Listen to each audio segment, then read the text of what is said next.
Here are some Dragonflight reminders for this week. Hey, it's Soul, and you can support the channel by liking this video, subscribing for more WoW coverage, and catching me live on Twitch. And stay tuned till the end, Bob's got a new closer, and you just might hate it. Some hotfixes to point out: the new achievements for the World Awoken meta have been fixed, and you should be able to see the mount in your journal now. Personally, as I'm getting close to finishing it, it really didn't turn out to be all that bad. Like, my one goof was that I neglected to do the whelp daycare content, but otherwise it's pretty wholesome stuff. Also, one of the other older meta achievements has been adjusted. Treasures of Zeralite Cavern used to require finding a seething cache, which was really hard to farm for when lots of people were actively hunting for this particular achievement. With this new meta, the frustration has returned, so instead the seething cache is no longer required. This will help folks get both the Zeralite Cavern and the World Awoken achievements that much easier. Noblegarden is back. It's a one-week event, so be sure to take some time to check things out. The basic gist of things is to do activities to earn currency. This time it's Noblegarden chocolates, and you buy things with them. There are two new quests happening that you might be able to pick up in Valdrakken. They're called a Tisket, a Tasket, a Noblegarden basket, and the Great Egg Hunt. Over at Goldshire, or Razor Hill depending on your faction, there's a quest to pick up called What the Duck, where you wage war against the Duck God. Just kidding, I made that up. It's a boss that's summoned that drops rewards like a flying carpet mount and a transmog ensemble, which is a recolor of the trading post outfit that is also available throughout this month. Completing the questline also awards a duck disguiser toy. Expect to go through the normal motions of swapping over to one alt after another to farm up all of these appearances. New items to the Noblegarden vendor include the lovely duckling battle pet and the Drake's big basket of eggs appearance for your dragon riding mount. And I'll remind you again next week, but the Darkmoon Fair will also come to town starting this coming Sunday.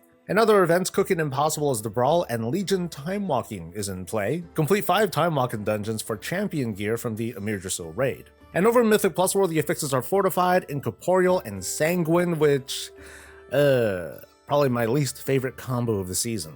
Fortified Sanguine means mobs live longer, and the punishment for Sanguine ticks is that much worse.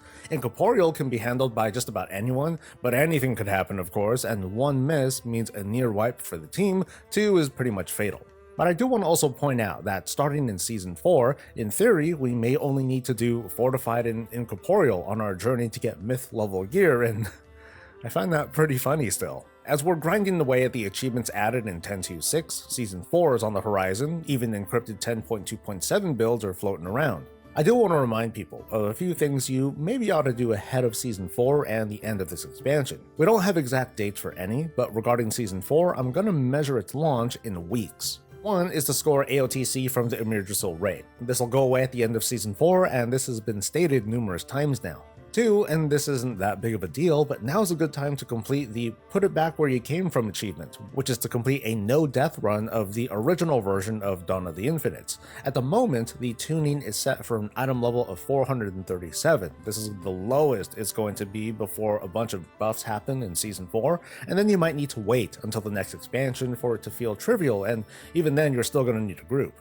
There's no indication that the achievement won't be possible after this season or when Dragonflight ends, but hey, if you're not doing anything else at the moment, give it a go. And then of course there's the Dragonflight meta, which you might be doing already. If you're not, it is a great blueprint of just about everything Dragonflight has to offer. I'm often asked for advice from folks who feel a little bit lost on what to do or where to go because maybe they're just jumping in.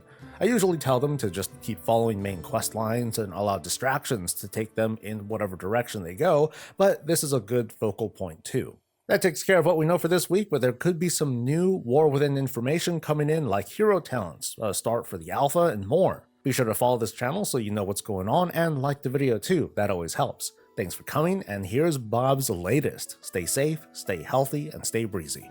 I'm farming everything that's a word. Gonna pick up all the plunder, can be seen and be heard. Ho ho, it's alright, it's just a part of the game. And I would do whatever it takes to get appearances. I'm flying over to the graveyard again. Stick the landing for 2 powers into Star Mob again. Oh no, it only works on the NPCs. But that's the point, I'm quietly farming, why am I yelling? Let's queue, get what we can and re-queue again till we finish, and we're gonna make ourselves some fun. While we're farming all of this plunder, we grind, run into the storm and rewind. 10, 20, 30, 40, keep on going till we go under. It's the easy way to farm plunder. Done.